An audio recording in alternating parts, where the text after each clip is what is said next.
Hello, it's Thursday, January 11th, 2017, and as of this recording, I'm still depressed, but I'm not dead.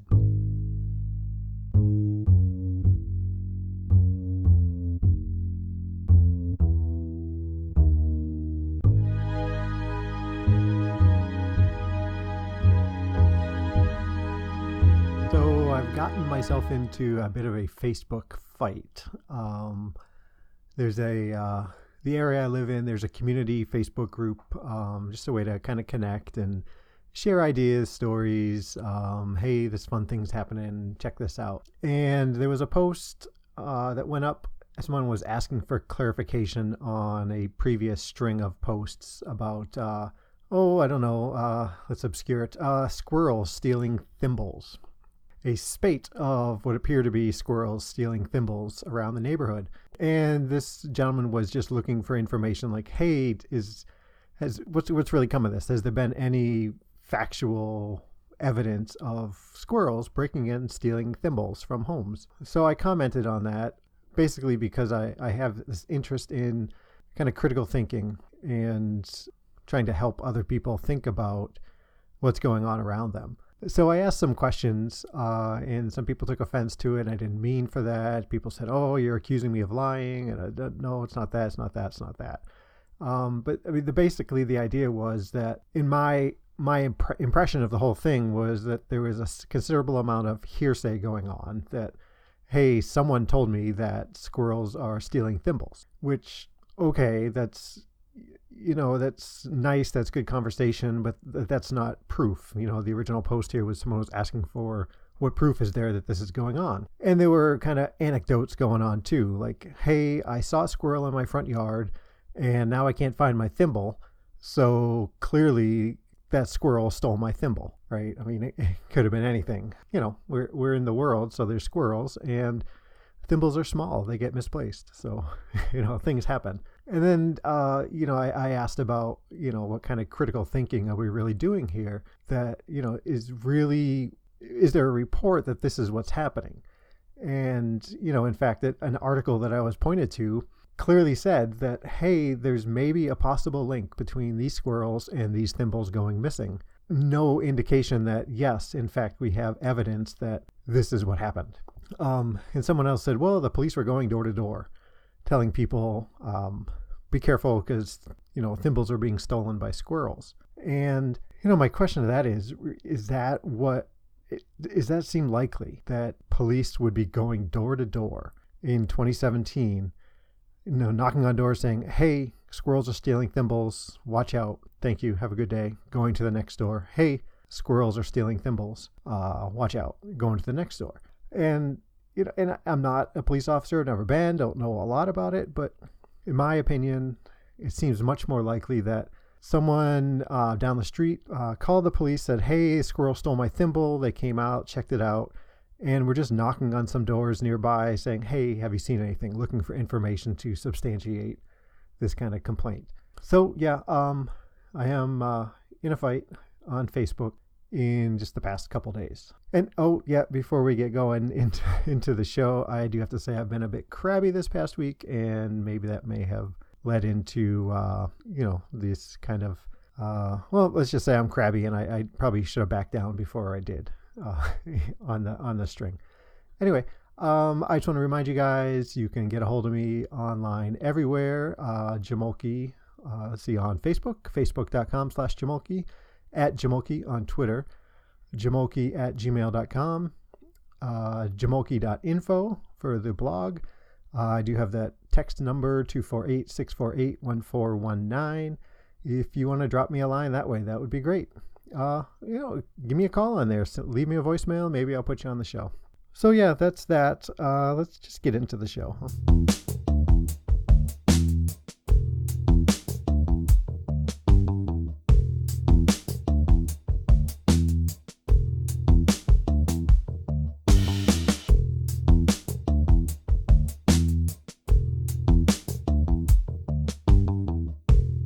So I took Nora to the airport on Monday. She's gone through Saturday, and not unlike any other time she's been out of town, my life has just imploded down around me.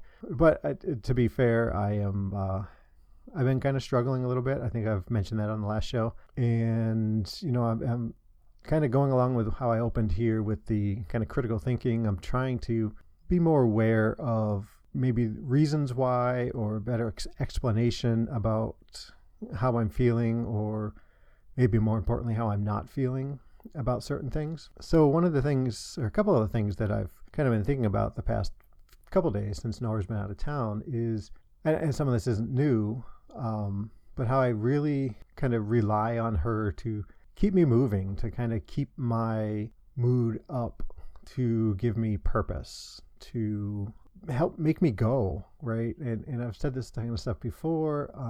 I don't know that I'm saying it any differently, but it feels like I'm thinking about it differently. And when she's not here, there's just not any kind of motivating drive factor, whatever you want to call it, to accomplish. I've mentioned before about, picking up the house when she's not here, or, whatever. Clearly, I don't always put the toilet seat down when she's not here. I guess it never ceases to interest me or amaze me just how profound her presence can be on me. And I don't know if it's all necessarily specifically good or bad. Obviously, I'm in a better place when she is with me and near me, or even just seeing her at some point each day, and that's a good thing, and I'm grateful for that. But I also wonder, is that long term, that doesn't seem like I should rely on her as much as I seem to do for my purpose, for my functioning. I'm trying to find a way to acknowledge that the things that I don't do when she's not here are still important, or as important as when she is here. And this is, big things, little things. I mean, down to, making the bed, brushing my teeth, eating good foods, making good food choices, and whatnot. All those kind of things, they should be, I would like to be at a point where those things are important to me, for me, and they're not. They're important to me for Nora. And certainly there are things that are important to me for the kids, my folks, my friends, things like that. But if I'm honest, none of these things are important for me. So I guess I don't begrudge Nora because she needs to go out of town for work. I'm not upset by it. Honestly, don't have any negative feelings towards any of that. And I want to make sure it doesn't come across that way. Nora is wonderful. She is the best thing that I've ever had in my life. Clearly, I wish everyone out there had their own Nora, because it's pretty special. But these are things that come to the forefront of my head when when I don't have my Nora here keeping me going on positive things. Update on the diet front is that none of that is happening. In fact, this past week specifically, and maybe the past couple weeks more generally, I've been kind of eating like crazy.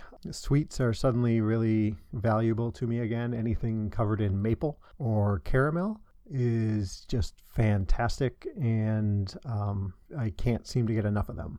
And it's a strange thing.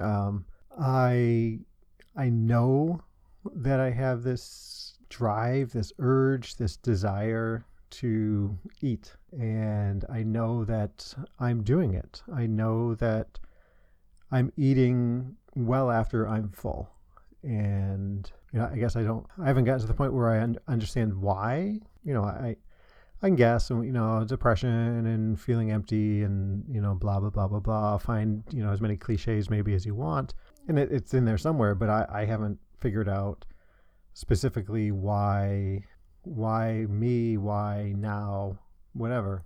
But I'm very aware while I'm getting the food, while I'm eating the food. I am aware that I'm making the choice to eat. And I'm also aware that I don't feel badly about it. I don't feel as though it's that I'm making a bad choice. I have a little kind of tinge maybe of guilt that, geez, if Nora knew how much I was eating, or if, anybody I know, saw that I got home from the basketball game last night, sat down to watch a little TV and ate 4 bagels, just sitting there, one after the other, after the other, after the other. I guess the cat's out of the bag on that. But, I feel that kind of, I guess there's a little negativity in the, aimed at the action there. So really, I cannot, and this is sincere, this isn't like just blah, blah, blah. I can't think of a reason not to do it. I realistically can't think of and give weight to a negative result, or give weight credence to a reason not to do the eating. I'm fully aware, if I eat 400 calorie bagels, that's a lot of calories. That's, I'm going to gain weight from that. But it's not, that information has no value. It doesn't matter right now when I'm eating. There's, yes, the negative impact on my health. Obviously, gaining weight is unhealthy. There's not really much nutrients in, maple covered cinnamon rolls and Asiago bagels. It doesn't matter. And it's not that, at least I'm not aware of it, that I want to be unhealthy. It's just that it's almost like I'm blind to the information that I know of what bad choices they are. It's not there. It's, hey, if you eat this cinnamon roll, you're going to gain weight. You're going to get fat. You're going to, whatever. If you say so, whatever. I'm just going to eat it. I know on here, I talked a bit and on Facebook personally and things like that about the progress that I've made the past 4 months, 5 months with weight loss and going to the gym and trying to get back into running. None of that matters. It doesn't have an impact on my decision to be unhealthy with eating or self-care or any of that right now. I don't know. Again, I'm not conscious of, trying to self-destruct. For months, I would go into Super America is the very common gas station here. And, they've got a little case where they've got donuts and cookies and whatnot. And, they're not exceptional by any stretch of the imagination, but they've got these kind of maple covered Persians, they call it. Yeah, I know they're different from a cinnamon roll somehow, but to me they're maple covered cinnamon rolls. And I used to eat them frequently when I was gaining back lots of weight. And then once the diet thing happened, I would go in and I would still look for them, and I'd see them and I would say, oh no, I don't need that. That's not something I need in my life. And it was, at that point, it was remarkable that it was just kind of like a switch that, went off, and all of a sudden they were dead to me. I wanted nothing to do with them. And these past 2 weeks, I go in and I look, and there they are, and they just look so delicious and calling to me like, hey, come on, we miss you. And so it's interesting that, within, I don't know, let's say 6 weeks, I've seen both sides of that. So, this kind of inability to understand the ramifications of different things is all part of a kind of this whole kind of state that I'm in right now. It's not specifically tied to food. There's this kind of confluence of kind of misses inside or in the brain, misfires, or some absence of feeling, both good, both bad. I have mental blocks as far as putting A and B together, and it consumes me right now. It's, I don't know if this is the fog you hear about so much with, commonly referred to with depression, but just nothing is everything is disjointed from the other, right? I mean, everything is just kind of what it is. So maybe that's it. Eating that donut is just what it is. It's eating a donut. Laying in bed for 4 hours is just that, laying in bed for 4 hours. It's not, I can't piece it together as it affecting another part of my life. Yeah, I don't know. But so, I mean, there's this weird thing going on in my head, right? I mean, my best friend Dave called me earlier in the week. I think it was Monday. Just kind of, hey, how's it going? Just calling to see what's going on. If you get a chance, give me a call back. And I would like to call him back, but honestly, I can't think of, any one single thing that I could bring to a conversation with Dave. I don't know, it's pretty common that, we talk and he's got a couple stories to tell. He's a much better storyteller than I am. And he just has a good way of relaying information. And I enjoy that, and I try to emulate that and learn from him. But yeah, like we talked, I don't know, last week maybe, and since then I can't even imagine, I can't fathom, I can't think of like one single anything to have a conversation with anybody about, much less, Dave. And I guess that could be seen, I know Dave listens, and I don't mean to, I hope this isn't taken as like I'm saying, oh, what the hell do I want to talk to him for? That's not it. I just really, if I picture it in my head, it's just holding a phone up to my head and listening to Dave talk and not having any clue on what my end of that conversation would be like. And yeah, I don't know. Same thing happened with Al. I was, we have our Wednesday night talks, and, I messaged her last night, said, hey, can we push this off till tomorrow? For the same reason. I mean, I can't think of anything to bring to that conversation. And it's not that I don't want to hear what's going on with them. And I absolutely do. I want to know, the good things, the bad things, what's going on with them. But I can't, I don't know. I don't know. And I also have, I have this need, I feel the urge to kind of be connected with someone. Like I get that daily with Nora. I'm spoiled, even if she's having a rough day and I'm having a rough day, we still find a way to talk. There's always something that we talk about, and it's always comforting and comfortable. So, when she's not here, I guess I am looking for that somewhat. I'd like to have that connection with someone, but I feel like I'm frozen in place, right? In my head, honestly, I just have nothing to offer to contribute to any interaction with, one of my girls, with my best friend, with the cashier at the food store, to, the folks who make the bagels that I so often eat. I no idea.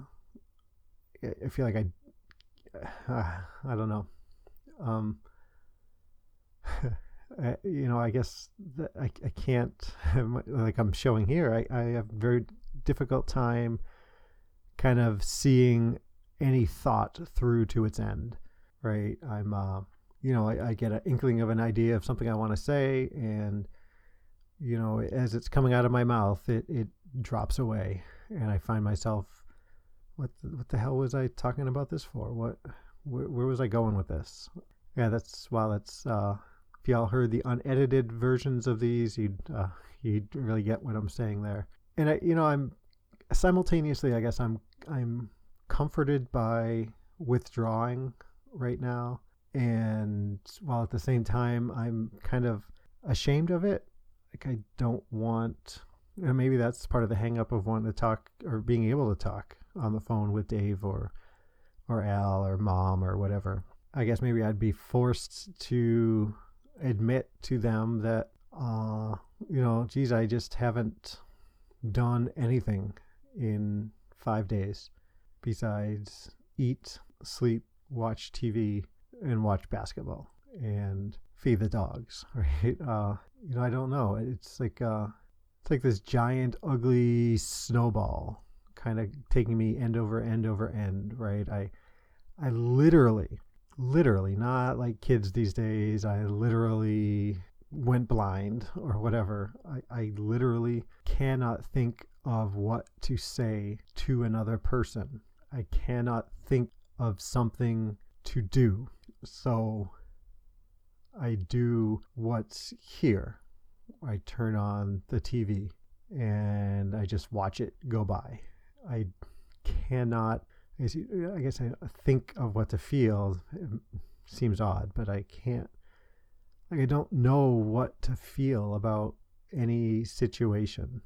And I just feel kind of frozen in place. And the more I'm frozen in place, the more I can't think of something else to do. And, and then as it relates to communicating with people, the longer I'm frozen in place, the more I guess it feels like I need to have something to say, right? Monday I didn't want to call Dave back because I didn't have anything to tell him from the past 4 days or 5 days or whatever it was. And now, geez, it's been a week now, and gosh, shouldn't there be something worth telling him about? And so then I freeze more because now like that gap in life is bigger, and it's going to keep snowballing, right? And I don't know. So I just feel like, there's kind of a feedback loop in here somewhere where it frees up, can't do anything. Surely something should be done, but the hell if I know what it is. Time goes on and I'm still kind of stuck in place and unable to think, feel, do any of that. Okay, so really there's got to be something. There's that, I guess, pressure, we'll call it. And so that kind of pressure to have something happen, to react to something, seemingly makes the need to have something happen greater, which then, I don't know, makes it more difficult. I don't know. I promise you guys I'm going to get back on some kind of show format where I have coherent ideas. Yeah. Well, okay. So I don't know. Do you guys know? Let me know. But I guess before I finished off here, I wanted to kind of come back around to kind of my opening bit there. And I want to challenge myself, but I challenge you guys also to think about kind of my little gripes about that Facebook thing. There's a lot going on in the world. It's so much information and so much to deal with. And we as a group who suffer from, mental illness, A, B, C, D, or the whole alphabet, sometimes it's even more difficult for us to understand information that's coming to us, to to be able to parse through what's real, what's not real, coming from other people, much less from ourselves. I've been listening to my depression for so long that I don't even know what, if how I'm perceiving something is how it would typically be perceived. There's that whole idea that the color navy blue doesn't look the same for any two people. And that may be true, it may not be true. Who knows? How could you prove it, right? Because if navy blue looks to me like it looked like aquamarine looks to you, it really doesn't matter, because I'm always going to recognize that shade of color as navy blue, and so will you, whether we see it the same or not. Wow, that's a tangent. So anyway, the challenge is, to think about things. There's hearsay in all of our lives, right? Think about it in maybe relationships, right? Like your sister said that her friend said they heard from somebody that Bob is mad at you, and that affects you deeply because Bob's important to you. Go ask Bob what if this is true. Don't presume to know that as fact because someone said they heard that Bob is such and such a way. that's unreliable, and it's not fair to you. It's not fair to Bob. So, and it sounds kind of flippant and casual here, me saying that. It's hard, but go ask Bob. Say, hey, Bob, what's going on? You're important to me. I heard this thing. What's going on? Tell me what's up. Anecdotes. Jimmy down the road says that medication X will make you sick because it made him sick, and he's telling you not to try it. Well, anecdotal evidence is not reliable. It's not to say it's never accurate, but it's not something you should base your life on. If your doctor says, hey, medication Y is pretty similar to medication X, it's in the same family, but it has these advantages over those, I think you should try it. But Jimmy down the road said, hey, it made him sick. Ask your doctor about it, and use it as information to ask questions, but don't make a decision because Jimmy down the road said something maybe different than what your medically trained doctor has to say.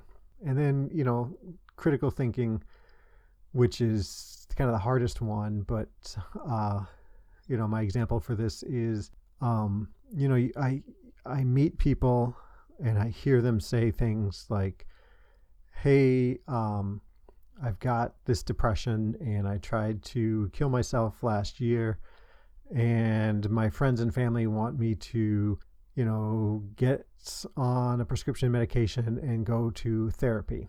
But I don't need those things. I can do this on my own. And, my question to them is, well, okay, what do you think is what's the basis of your illness, of your depression?